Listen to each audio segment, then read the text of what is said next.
You picked Medicare Advantage because it made sense. The premiums were lower than you expected.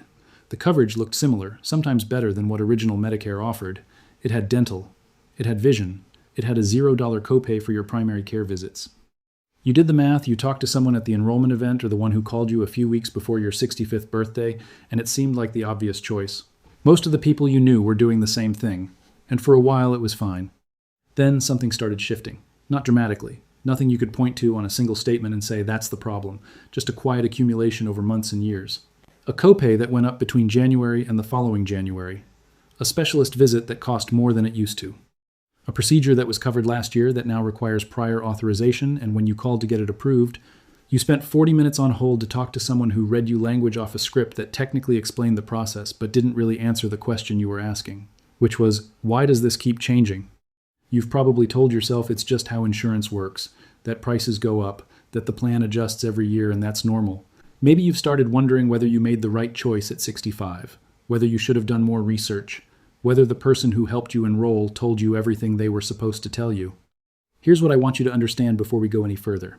This isn't about a mistake you made, and it isn't about prices just going up because everything goes up. What's been happening to your Medicare Advantage plan has a specific mechanism behind it. A mechanism that the insurance company running your plan understands very well. A mechanism that was in place from the moment you enrolled. And a mechanism that almost nobody explains to you at enrollment, not because it's complicated, but because explaining it clearly would change a lot of enrollment decisions. What Medicare Advantage knows about you, and what it does with what it knows, is one of the least discussed and most consequential things happening in the financial lives of Americans over 65. Tonight, we're going to go through exactly how it works. Here's the mechanism in plain language, before we get into the specifics. Original Medicare, the federal program, Parts A and B does not build a health profile on you. It pays claims, you go to the doctor submits a bill, Medicare pays its share. That's the transaction. The program doesn't score your health risk, doesn't rate you as a member, doesn't pass a profile to anyone to adjust what you're charged or what gets approved. You're a beneficiary, the system processes your claims. Medicare Advantage is structurally different, and this difference is the thing almost nobody explains clearly at enrollment. Medicare Advantage plans are run by private insurance companies. United Healthcare, Humana, Aetna, Blue Cross, Blue Shield, Cigna, these are the companies behind the plans. They contract with the federal government to administer your Medicare coverage. And private insurance companies do something the federal government, by design, does not. They continuously assess your health risk, assign you a score based on that assessment, and use that score to make decisions about your coverage, your approvals, and their own business model. The score is called a risk adjustment score, or more technically, a hierarchical condition category score, which you'll sometimes see abbreviated as HCC. You have almost certainly never seen that term in any document your plan has sent you. But it exists. It's calculated on your file. It gets updated. And it has more influence over your experience as a Medicare Advantage member than any other single factor in the system. What goes into that score, how the insurance company uses it, and what it means for you specifically, that's what the rest of this video covers. Let me show you exactly how it works. Point 1. What the risk adjustment score actually is and where the data comes from. The risk adjustment system was built into Medicare Advantage by design. When the federal government contracts with a private insurance company to run your Medicare coverage, it pays that company a monthly amount per member called a capitation payment. The amount isn't the same for every member. It's adjusted based on how sick the members are expected to be. Sicker members cost more to cover, so the government pays the insurance company more to cover them. Healthier members cost less, so the payment is lower. The mechanism that calculates how sick or healthy you're expected to be is the risk adjustment score. According to the Centers for Medicare and Medicaid Services, CMS, the federal agency that oversees Medicare, this score is calculated annually using your diagnosis codes. Every time you see a doctor, every time you're admitted to a hospital, every time a healthcare provider submits a claim on your behalf, that claim includes diagnosis codes.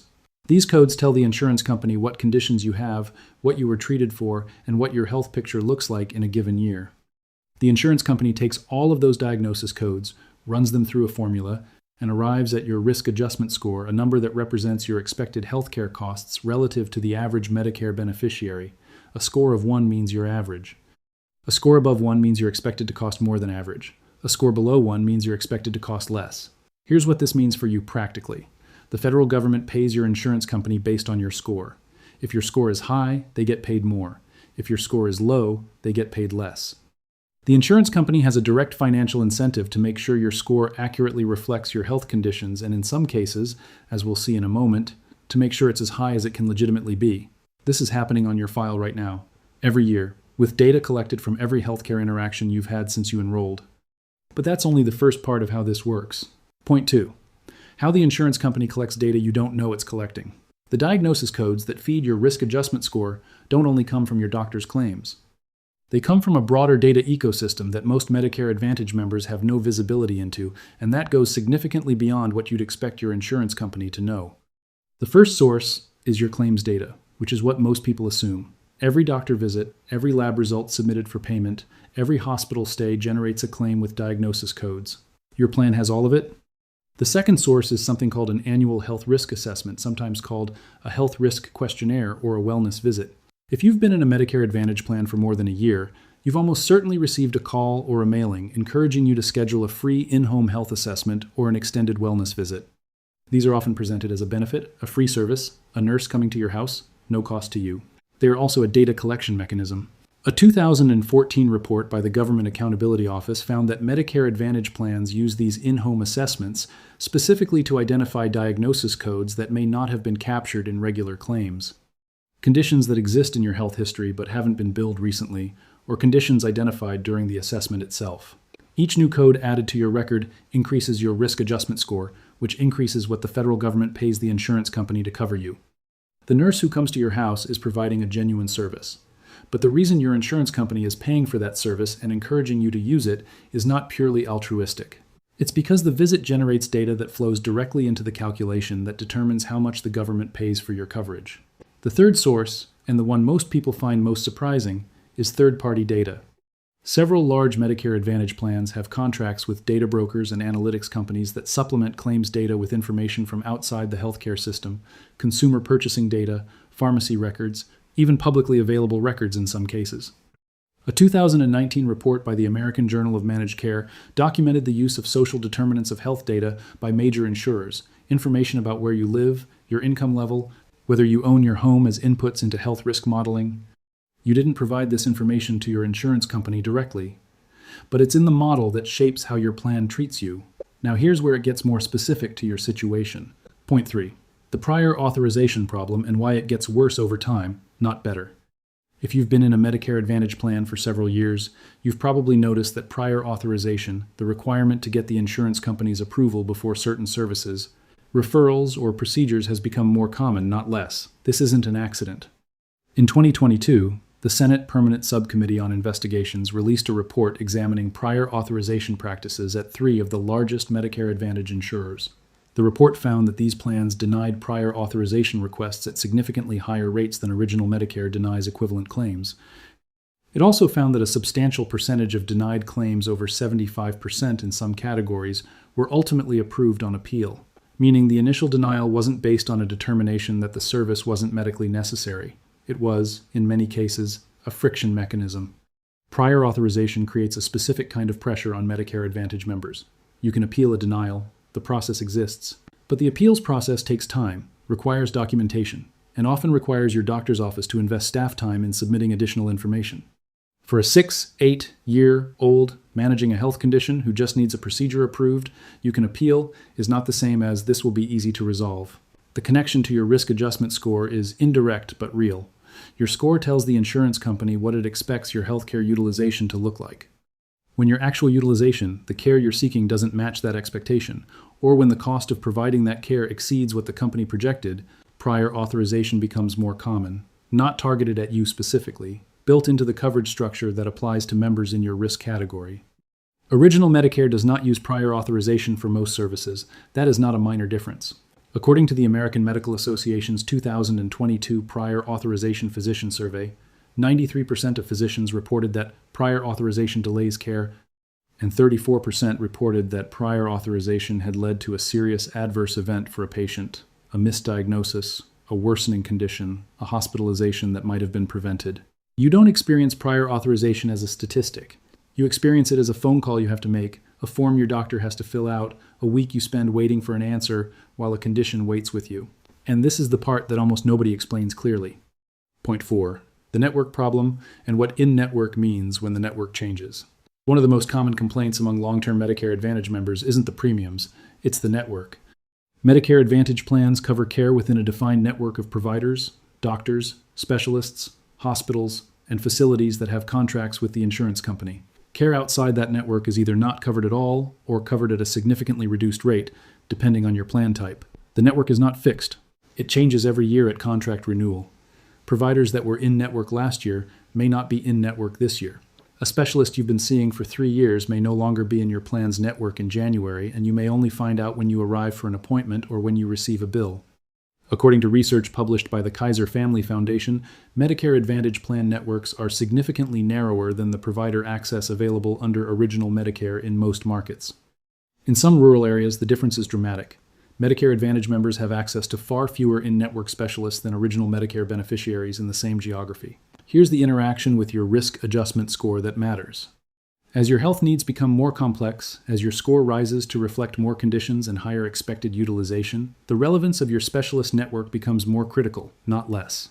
A 5-year old with no significant health conditions can often navigate a narrow network without major disruption. A 2-year-old managing 3 chronic conditions who needs regular access to a cardiologist, an endocrinologist, and a rheumatologist is in a very different position. The plan you enrolled in at 65, when your health picture was simpler, may not be the right plan for the health picture you have at 72. But switching Medicare Advantage plans or switching from Medicare Advantage back to Original Medicare is not always straightforward and comes with its own complications that we'll cover in a moment. What I just described is the mechanism. Here's what it produces. Let me be specific about who this matters for most.